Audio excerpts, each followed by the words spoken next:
누가복음 7장 36절로 50절까지의 말씀, 제가 하나님의 말씀을 받들어 읽겠습니다.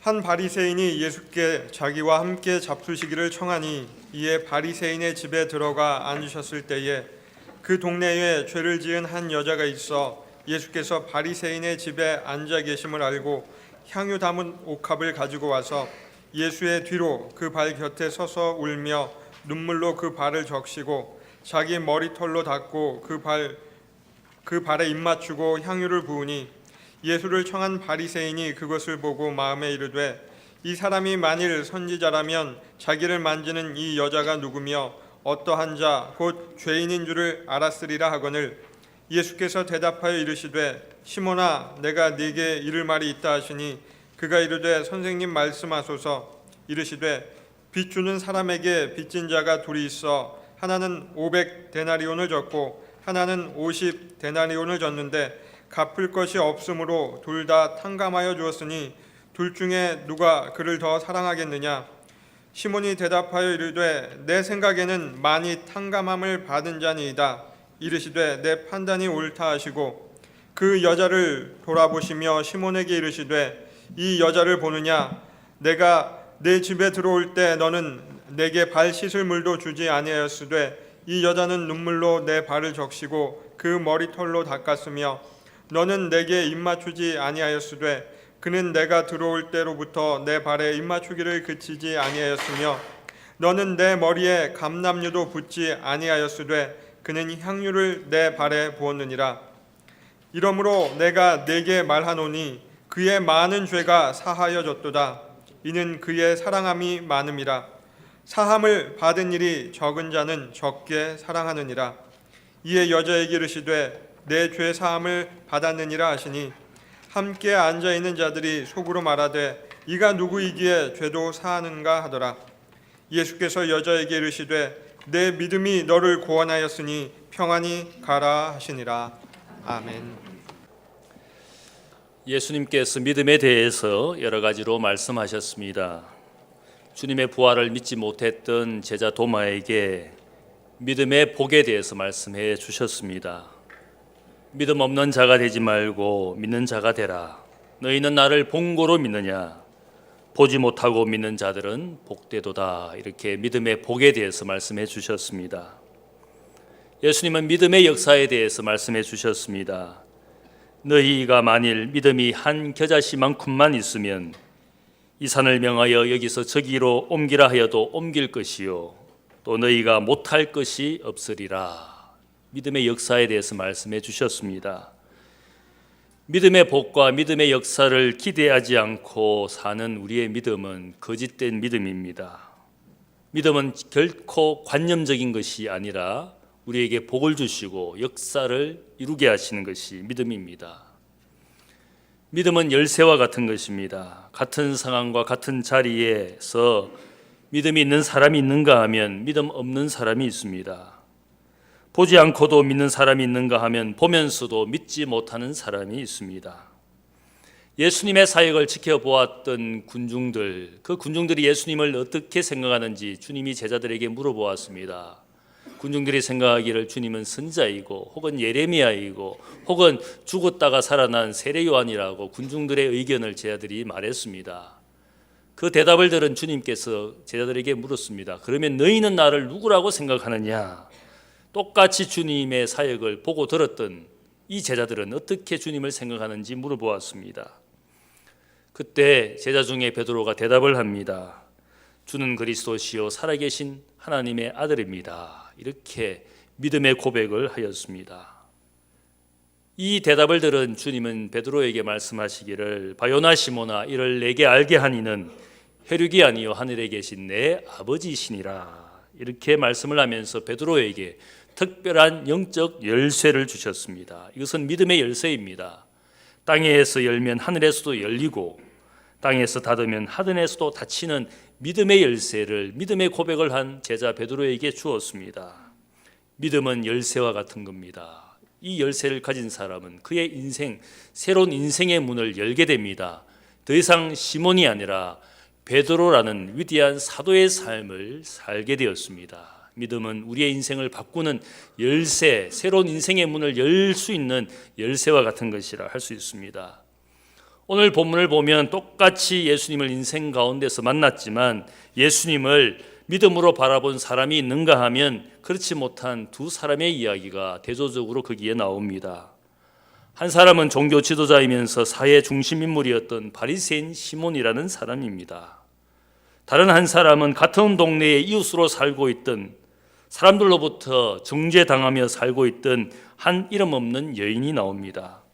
똑같이 주님을 만났지만 여인만이 주님을 믿음으로 바라보았습니다. 그녀가 가진 믿음을 주님께서 칭찬해 주었습니다.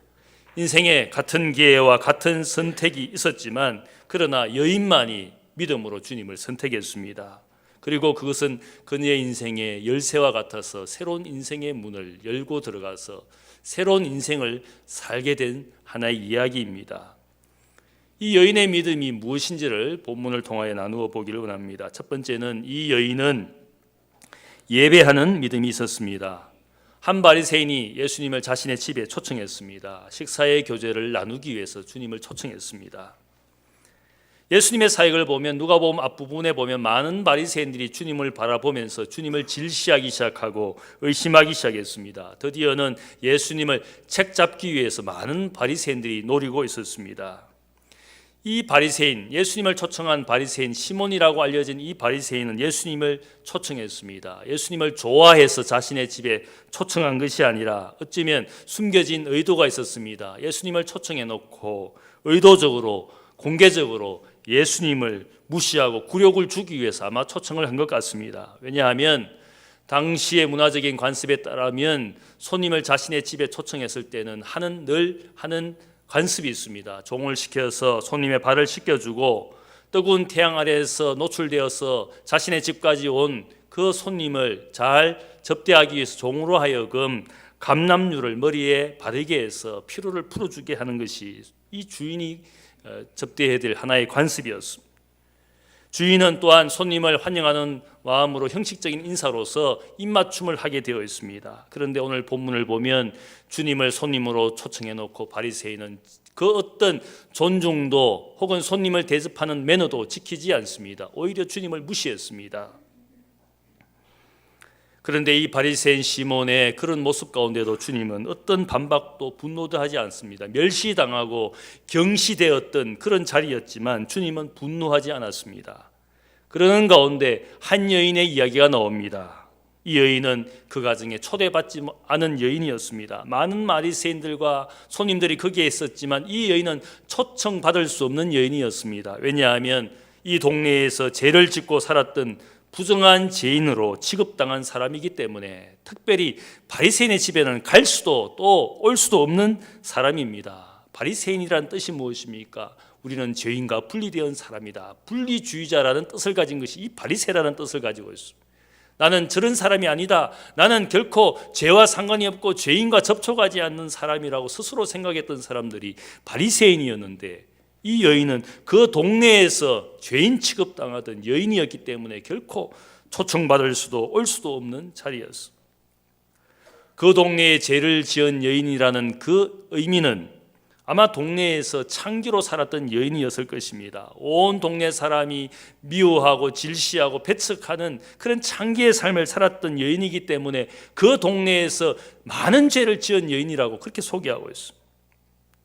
이 여인이 용기를 내어서 주님을 찾아온 이유가 있습니다. 왜냐하면 예수님은 어떤 죄인도 거절하지 않으시는 죄인의 친구라고 소문이 났기 때문입니다. 갈릴리 사역을 통하여 많은 세리들, 사람들로부터 소외당했던 많은 죄인들이 주님을 만나게 되고 주님을 만날 때 주님이 거절하지 않았습니다. 그래서 저분은 죄인의 친구이시다. 그렇게 소문이 났기 때문에 주님을 찾아오고 싶었습니다. 주님을 한 번이라도 만나기를 원했습니다. 특별히 이 여인이 오늘 말씀 보니까 향유 옥합을 가지고 온 것은 주님을 경배하기 위해서, 자신이 가진 최고의 것으로 주님을 섬기기 위해서 온 것이었습니다. 초청받지 못한 이 가정의 주임 뒤편에 조용히 이 여인이 서 있었습니다. 주님을 어떻게 언제 주님을 경배할 수 있는지 기회를 엿보고 주님 뒤편에 이 여인이 조용히 서 있었습니다. 사람들이 이 여인의 존재를 이상하게 생각은 했겠지만 이 여인은 이 집에서 사람들로부터 결코 주목받는 존재는 결코 아니었습니다. 그런데 주님 뒤편에 서 있던 이 여인이 서 있다가 눈물을 흘리기 시작했습니다. 눈가에 맺히는 작은 눈물 정도가 아니라 폭포수 같은 눈물이 그녀의 눈으로부터 흘러내리기 시작했어요.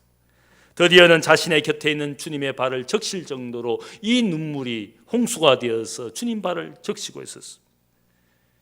아마 주님 곁에 서 있는 것으로 만족을 했다가 주님 곁에 서 있는데 자신의 눈에서 얼마나 큰 눈물이 나오고 있는지, 자신이 아마 얼마나 큰 죄인인지를 생각하고 눈물을 흘리기 시작했어요. 이 여인의 눈물을 보면서 한 저의 과거가 생각이 났습니다. 제가 대학생 시절에 기타를 들고 용산역 주변에 있던 창녀촌에 가서 전도를 한 적이 있습니다. 기타를 들고 몇 명의 청년들과 함께 노래를 부르면서 전도를 했던 그런 시절이 생각났습니다. 청년들이 와서 기타를 치고 찬송가를 부르니까 거기에 있는 창녀들뿐만 아니라 포주들이 욕을 하기 시작했습니다. 재수 없다고. 많은 사람들이 욕을 하는 가운데에서도 제가 지켜본 한 사람이 있었습니다. 창녀들이 있는 그 집의 큰 유리창 뒤에 서서 우리를 바라보는 한 창녀가 있었어요. 그녀가 우리의 복음 선가를 들으면서 얼마나 큰 눈물을 흘리는지, 조용히 서서 눈물 흘리는 그녀의 눈물을 평생 잊을 수가 없습니다. 살인죄로 20년 이상을 복역하면서 인생의 많은 세월을 교도소에서 보낸 무기징역수가 함께 찬양하면서 흘리는 눈물을 저는 잊을 수가 없습니다. 비록 남들에게서 손가락질을 받고 살지만 그녀가 왜 창기로 살게 되었는지 아무도 묻지도 이해해 주지도 않았던 그런 사람들만 가득한 무정한 세상에서 이 여인이 죄인의 친구라고 여겨진 주님을 찾아온 겁니다. 우리가 사람들을 죄인이라고 취급을 하지만, 혹은 누군가 목사가 되어서 자기 딸을 어떻게 죽일 수 있느냐고 우리가 손가락질을 할 수 있지만 그 가정의 이야기를 아무도 묻지 않습니다. 그 목사의 심정을 아무도 알아주지 않습니다. 그것이 우리 세상이지 않습니까? 쉽게 죄인이라고 말하지만 그가 왜 그렇게 살고 있는지, 왜 그러한 일을 하게 되었는지 아무도 묻지 않은 세상이지 않습니까? 여인은 전혀 계획하지 않았던, 의도하지 않았던 눈물이 폭포수처럼 흐르기 시작했을 때 주님의 발을 적시게 되었습니다. 당황한 여인이 급하게 생각해낸 것이 주님의 발 앞에 무릎을 꿇고는 자신의 머리털로 그 주님의 발을 닦는 것이 그녀의 전부였습니다. 전혀 계획되지 않은 상황과 계획되지 않은 행동이었지만 이 여인이 이렇게 하게 된 것은 주님에 대한 지극한 사랑과 존중심이 있었기 때문에 그렇게 행동을 한 것이라 할 수 있습니다. 어떤 분이 이야기하기를 이 여인의 모습은 바로 예배자의 모습이다, 예배자의 모습이라고 말했습니다. 주님 곁에 있고 주님을 보는 것만으로 죄인은 떨리게 되어 있는 것이고 눈물을 흘리게 되어 있는 것이고 주님 발 앞에 무릎을 꿇게 되어 있는 것은, 이것은 바로 예배자의 모습이라고 말합니다. 머리털로 예수님의 발을 닦고 주님의 발 앞에 무릎을 꿇고 입을 맞추고 주님의 발에 향유를 붓는 이것은 예배자라는 것입니다.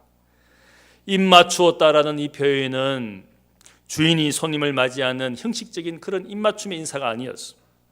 45절에 주님이 이 여인의 입맞춤의 행위를 반복해서 나의 발에 입을 맞추었다, 내가 들어올 때부터 나의 발에 계속적으로 입 맞추었다, 이렇게 미완료 동사를 쓰고 있습니다. 한 번 하는 그런 형식적인 인사가 아니라 진짜 주님을 사랑하기 때문에 주님 발 앞에 계속적으로 입 맞추고 있었던 여인이었다라고 말하고 있습니다. 머리털로 주님의 발을 닦기 위해서는 무릎을 꿇을 정도로 자신을 낮추어야 됩니다. 주님 발에 입 맞추기 위해서는 더 자기의 자세를 낮추어서 엎드릴 정도로 되어야 주님의 발에 입을 맞출 수가 있습니다. 예배는 그런 겁니다. 주님 발 앞에 있는 것이고 주님 발 앞에 서 있는 인생은 낮출 수밖에 없고 엎드릴 수밖에 없는 것이 예배자의 모습입니다. 예배는 그런 겁니다. 관중과 청중은 뻣뻣이 서 있어서 마치 바리새인 시몬처럼 예수님을 모시다 놓았지만 아무런 존중도 사랑도 헌신도 표현하지 않는 것은 결코 예배자가 될 수가 없다는 뜻이에요. 예배에 참여하면서도 바라만 보는 분들이 얼마나 많습니까? 우리가 알아야 되는 것은 예배한 자리는 주님 발 앞에 우리가 무릎을 꿇은 자리, 어떤 판단도 어떤 비방도 어떤 의심도 할 수 없는 자리, 그분의 은혜 앞에 모든 죄인들은 서 있을 수가 없고 울면서 자신을 낮출 수밖에 없는 것이 주님의 발 앞이라는 예배의 자리인 것이. 여인은 주님을 예배하고 있었습니다. 값싼 감람유로 종이 손님에게 관습적으로 하는 그런 것이 아니라 가장 값비싼 향유를 가지고 주님 발 앞에 종이 손님에게 하듯이 하는 것이 아니라 종이 주인에게 하듯이 주인의 발에 향유를 부었어. 예배를 드리지만 손님처럼 왔다 가는 분들이 얼마나 많습니까? 종이 주인을 만난 자리가 아니라 종이 주님을 손님처럼 취급하는 그런 예배의 모습이 얼마나 많습니까? 여인은 자신을 낮추고 또 낮추어서 자기의 인생에 주님이 주인이십니다. 그런 마음으로 값비싼 향유를 부었어. 이것은 예배를 드리는 믿음이었습니다. 주님이 그녀의 믿음을 예배를 드리는 믿음으로 칭찬해 준 것입니다. 두 번째로 여인의 믿음은 자신의 죄인됨을 인정하고 고백하는 믿음이었습니다. 여인의 행동을 지켜보던 바리새인 시몬이 생각합니다. 이 사람 예수가 만일 선지자라면 자기를 만지는 이 여자가 누구며 어떠한 자 곧 죄인인 줄을 알았으리라 생각을 하고 예수님에 대해서 불신하고 책잡는 마음을 더 가지게 됩니다. 예수님이 이 시몬의 생각을 다 아셨습니다. 그리고 말씀하시기를 시몬아 내가 너에게 이를 말이 있다. 그리고는 그에게 한 비유를 말씀합니다. 빚주는 사람이 두 사람에게 빚을 주었는데 한 사람에게는 500데나리온 2년치의 연봉의 빚을 주었습니다. 다른 한 사람에게는 그 빚의 10분의 1 정도밖에 되지 않는 50데나리온의 빚을 그에게 주었습니다. 두 사람 다 갚을 수 없는 지경이 되었을 때에 놀랍게도 빚주는 사람이 두 사람의 빚을 다 탕감해 주었습니다. 이 비유를 말씀하시고 시몬에게 묻습니다. 빚 탕감 받은 두 사람 중에 누가 더 빚준 사람을 더 사랑하겠느냐? 시몬은 당연히 대답하기를 많이 탕감받은 사람이 그 빚주고 탕감해 준 사람을 더 사랑하게 될 것입니다. 그렇게 대답했습니다. 그때 주님이 말씀합니다. 바리새인이 주님을 초청해 놓고 어떻게 행하였는지, 주님이 이 집에 왔을 때 이 여인은 어떻게 주님을 섬겼는지 비교해서 말합니다. 주님에게 발 씻을 물도 주지 않고 주님에게 입 맞추지도 않고 너는 그렇게 하였지만 이 여인은 어떻게 하였는지 자신의 눈물로 주님의 발을 씻고 자신의 머리털로 주님의 발을 닦고 비싼 향유로 주님의 발에 붓는 이 여인, 두 사람의 모양을 주님이 비교해서 말씀했습니다. 이 이야기에는 분명한 교훈이 있습니다. 이 땅에 살아가는 모든 사람들이 하나님 앞에 죄인이라는 사실입니다. 하나님 앞에서 우리가 모두 죄의 빚을 지고 살면서 죽음이라는 불행을 맞이할 수밖에 없는 죄인이라는 것입니다. 죽음으로 가게 되는 죄의 빚을 우리 모두가 하나님 앞에 지고 있는데 하나님이 이 죄의 빚을 탕감해 주셨습니다. 예수 그리스도의 죽음이라는 대가를 치루어 주셔서 우리의 죄의 빚을 탕감해 주셨습니다. 어떤 신학자가 말하기를 Our freedom is not free because the price is paid by Jesus 이렇게 표현했어요. 우리 모두가 가진 이 영적 자유 구원은 그냥 공짜로 주어진 것이 아니라 주님이라는 피의 대가를 지불하셔서 얻게 된 것이니까 한 번도 나의 이 영적인 영광은 자유는 한 번도 공짜로 주어진 적이 없다. 주님께서 흘리신 피의 대가를 가지고 우리가 누리는 것이다. 이렇게 설명했습니다. 오늘 우리가 여기에 있는 이유는 주님께서 대가를 치루어 주셨기 때문에 오늘 이 자리에 있는 것입니다. 바리새인 시몬은 자신의 죄를 보지 못했습니다. 자신의 죄를 인정하지 않는 자기 의에 빠진 사람입니다. 그런 사람은 결코 예배할 수가 없습니다. 타인의 죄와 타인의 눈 속에 있는 들보만 보고 살았기에 동네에 죄 많은 여인을 그는 쉽게 알아보았지만 주님은 알아보지 못한다고, 그러니까 선지자일 수도 없다고, 나보다도 못한 존재라고 주님을 정죄하고 비방하기 시작했습니다. 어떻게 이런 분이 우리의 선지자일 수가 있을까? 동네에 죄 많은 여인도 알아보지 못한 이분이 하나님의 사람일 수가 없다. 그렇게 결론을 내렸습니다. 알아보지 못한다고. 그러나 오늘 말씀을 보면 주님은 다 알아보았습니다. 여인의 과거의 죄뿐만 아니라 주님은 다 알아보았습니다. 용서받은 그녀의 현재와 미래의 어떤 인생이 될 것인지를 주님은 다 알고 계셨습니다. 그를 정죄하는 바리새인의 생각과 그의 죄까지 다 알아보셨습니다. 선지자 정도가 아니라 모든 인생을 알고 계시는 선지자 이상의 세상의 구세주라는 사실을 알려주고 있습니다. 오늘 수많은 사람들이 자기는 죄인이 아니고 남만 죄인이라고. 세상에는 두 종류의 죄인이 있습니다. 자신이 죄인인 줄을 아는 죄인, 자신이 죄인인 줄을 모르는 죄인, 두 죄인만 있습니다. 잘 사는 사람, 잘 사는 죄인이 있고 잘 살지 못하는 죄인이 있습니다. 똑똑한 죄인이 있는가 하면 똑똑하지 못한 죄인이 있습니다. 우파 죄인이 있는가 하면 좌파 죄인이 있습니다. 지위가 있고 권세가 있는 죄인이 있는가 하면 그런 것도 가지지 못한 죄인이 있을 뿐입니다. 두 종류의 죄인만 있습니다. 용서받은 죄인이 있는가 하면 용서받지 못한 죄인만이 있습니다. 우리가 죄인이 아닌 것이 아니라 다만 용서받았을 뿐이고 세상 사람과 내가 다른 것은 같은 죄인이지만 용서받은 그 사실만 다른 것입니다. 모든 사람이 죄인이고 바리새인도 죄인이고 동네의 사람들에게 손가락질을 받는 창기짓을 하는 그 여인도 죄인이라는 사실, 주님은 둘 다 죄인이라는 사실을 다 알고 계셨습니다.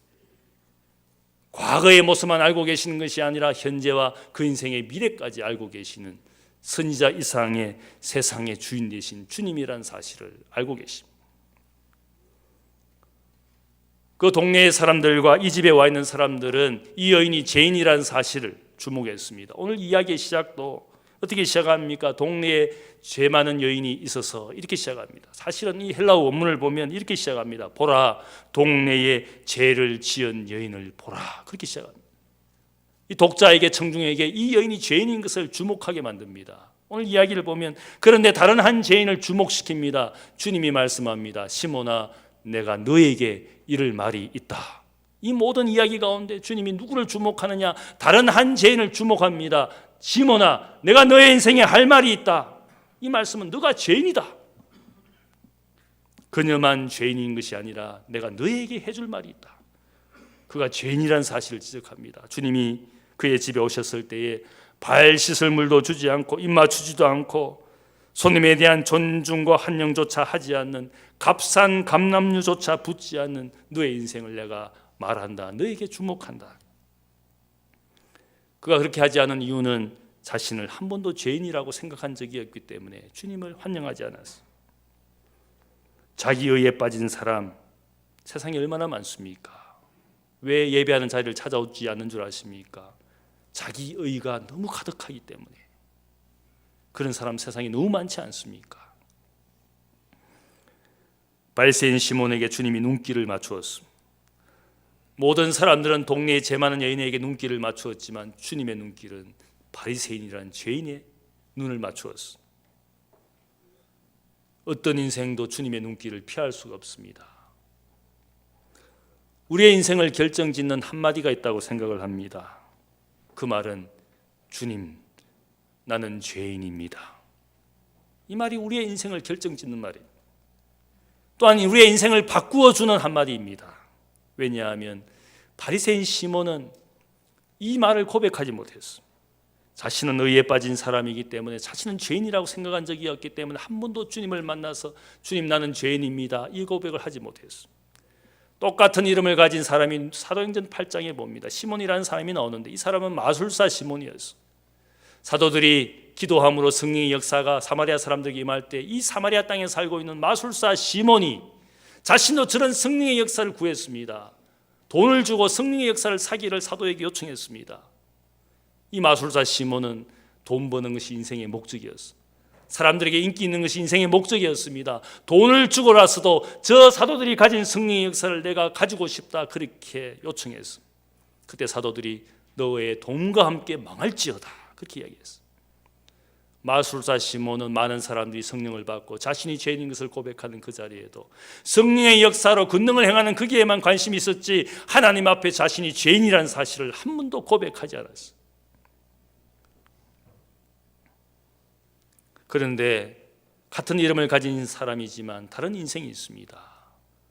누가복음 5장에 보면 어부 시몬이 주님을 만났습니다.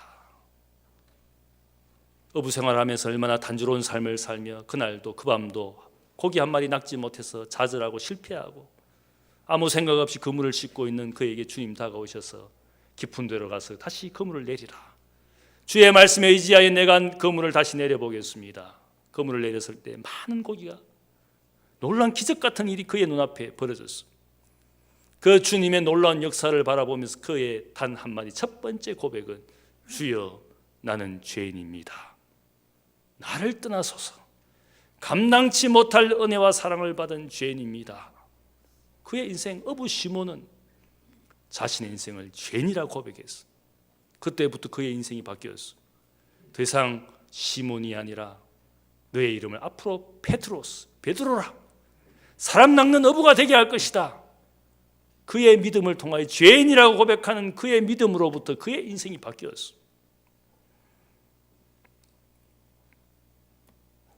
여인이 자신이 죄인인 것을 알았을 때, 그것을 고백했을 때 그의 인생에 새로운 문이 열렸어. 이 말 한마디가 그의 인생을 바꾸었습니다. 자신이 죄인인 줄을 알았을 때에 눈물을 흘리고 감당치 못할 은혜와 사랑 앞에서 엎드리고 또 엎드리게 되었을 때 이 여인의 삶이 달라졌어. 여인의 믿음은 죄인됨을 고백하는 믿음이었습니다. 세 번째로 여인이 가진 믿음은 주님을 사랑하게 된 믿음이었어. 사실 여인이 예수님을 찾아가고 경배한 중요한 이유가 있습니다. 이미 과거에 예수님을 만난 적이 있고 과거의 모든 죄를 주님으로부터 용서받았기 때문에 주님을 찾아온 것이었어. 37절 말씀을 보면 그 동네에 죄를 지은 여인, 죄를 지었다라는 표현이 과거형 동사입니다. 과거에 죄를 지었고 더 이상 이제는 죄를 짓지 않는다라는 뜻을 암시하고 있어. 더 이상 창기의 삶을 살지 않는 여인이었어. 주님을 만나고 자신의 죄를 회개하고 주님으로부터 용서를 이미 과거에 받았어. 47절 말씀을 보면 주님이 그녀의 많은 죄가 사여졌도다 이렇게 말합니다. 이미 과거에 주님이 그녀의 모든 죄를 사여 주었습니다. 과거형 동사로 또한 쓰이고 있습니다. 완료형 동사로 쓰여지고 있습니다. 주님이 과거에 용서해 주셨다라고 말하고 있습니다. 아마 이 말은 예수님께서 이 여인을 과거에 만나고 창기로 살던 모든 죄를 용서해 주었고 그 과거에 받은 사랑과 죄 용서를 그가 기억하고 이 여인이 주님을 찾아와서 자신을 용서해 주신 주님께 너무 감사해서 주님을 경배하기 위해서 온 것입니다. 이렇게까지 자신이 낮추어서 눈물을 흘리고 그 머리털로 주님의 발을 닦고 향유를 붓는 이 모든 것들은 주님을 사랑하기 때문에 많이 용서받아서 많이 사랑하게 된 것이라고 바리새인 시몬에게 이야기해 주었습니다. 너는 아무것도 하지 않았지만 이 여인이 이렇게까지 한 것은 그녀가 자신이 죄인인 줄을 알고 많은 죄를 용서받은 그 사랑을 그녀가 표현하는 많이 사랑하게 된 것이라고 이야기하고 있습니다. 그리고 여자에게 말씀하기를 내 믿음이 너를 구원하였으니 평안히 가라. 그녀의 믿음을 칭찬하실 뿐만 아니라 그녀의 인생에 구원과 평안을 선포해 주셨습니다. 창기로 살면서 얼마나 고통스러운 삶을 살았겠습니까? 물론 돈 버는 것이 목적일 수도 있지만 그 창기의 삶을 살게 된 그의 인생의 모양들을 아무도 알아주지도 않고 이해해주지도 않습니다. 어쩌면 그렇게 살면서 육신과 정신이 황폐화되어 가던 이 여인, 소망이 없던 여인에게 죄인의 친구로 그녀의 모든 삶을 이해해 주시는 주님을 만나게 되었을 때, 용서함을 받았을 때 그녀는 더 이상 죄인이 아니었어. 주님을 경배하게 된 예배자가 되었어. 우리가 아는 베다니 가정의 마리아도 주님의 발 앞에 무릎을 꿇고 주님의 말씀을 경청하지 않았습니까? 주님의 발 앞에 앉아 있었어. 막달라 마리아도 주님 발 앞에 향유를 가져와 주님의 죽으심을 미리 장사 지내었어. 이 여인도 베다니의 마리아도 막달라의 마리아도 주님 발 앞에 엎드렸습니다. 이들의 공통점은 발 앞에 주님을 예배하였어. 주님의 발 앞에 있다라는 것은 주님의 사랑과 은혜에 감사해서 예배하는 사람이 되었다라는 뜻입니다. 우리가 예배하는 자리에 있지 않습니까? 이 자리는 우리가 뻣뻣이 서 있을 수 있는 자리가 아니라 죄인으로 눈물 흘리고 주님의 발 앞에 엎드릴 수밖에 없는 자리가 예배하는 자리인 것이. 여인은 자신을 주목하고 있는 사람들의 질시와 미움의 눈초리를 극복하게 되었습니다. 아마 이 여인이 보통 용기가 아니면 찾아올 수가 없을 겁니다. 사람들이 다 죄인이라고 욕하는, 특별히 바리새인의 집에 찾아올 수 없는 자리였습니다. 그러나 그 모든 사람들의 이목을 두려워하지 않은 단 한 가지 이유가 있다면 주님을 사랑하게 되었기 때문에, 사랑이 인생의 모든 두려움을 극복하게 했소. 사랑 안에 두려움이 없고 온전한 사랑이 두려움을 내어 쫓나니 두려움에는 형벌이 있으리라. 두려워하는 자는 사랑 안에서 온전히 이루지 못하였느니라. 온전한 사랑, 위대한 사랑을 알게 되면 세상의 어떤 일에도 두려움과 걱정과 염려가 없게 되는 것입니다. 걱정과 두려움이 있는 이유는 하나님을 온전히 사랑하지 못하고 세상을 여전히 사랑하고 있다는 증거를 알 수 있어요. 여인은 주님을 온전히 사랑하게 되었기 때문에 두려움 없이 주님을 찾아올 수가 있었습니다. 예배하는 믿음, 죄인됨을 고백하는 믿음, 사랑으로 섬기는 믿음, 이 믿음을 주님이 칭찬해 주셨습니다. 이 믿음의 삶이 그녀의 삶에 평안과 구원이 찾아왔습니다. 주님, 내가 죄인입니다. 여러분, 이 고백을 할 수가 있습니까? 예배하는 자리에 와 있어도 이 고백이 없는 사람들이 얼마나 많습니까? 주님, 제가 죄인입니다. 이 고백은 우리를 예수의 발 앞에 무릎 꿇게 할 것입니다. 그 고백은 우리의 인생을 바꾸어 갈 것입니다. 그것이 성경이 증거하는, 예수님이 어떻게 우리를 용서해 주시고 그 용서받은 죄인이 어떤 위대한 삶을 살 수 있는지를 보여주신 것이 복음서이지 않습니까? 예수님의 발 앞에 무릎 꿇은 여러분의 믿음이 여러분의 인생을 바꾸어 가실 줄로 믿습니다. 그 믿음 가지고 오늘도 세상에서 두려움 없이 살아가는 여러분들 모두가 되시기를 주님의 이름으로 축복합니다. 기도하겠습니다. 사랑의 아버지 하나님, 감사합니다. 내가 죄인입니다. 주님 곁에 서 있는 것만으로 눈물을 흘리게 되고 서 있을 수가 없어서 엎드리고 낮아지고 또 낮아지는 것이 우리의 모습입니다. 예배자가 되게 하여 주옵소서. 내가 죄인입니다. 이 고백을 하는 순간부터 우리 인생을 향하신 하나님의 놀라운 계획을 믿습니다. 우리 가정과 일터에 또한 우리 자녀들의 삶을 통하여 하나님 어떻게 바꾸어 가실지 우리가 기대합니다. 믿음의 복을 믿고 믿음의 역사를 믿고 믿음의 열쇠가 인생을 바꾸어 갈 줄 믿습니다. 여인 같은 믿음을 가지고 세상을 살게 하시고 두려움 없이 살게 하여 주옵소서. 감사하며 예수님의 이름으로 기도하옵나이다. 아멘.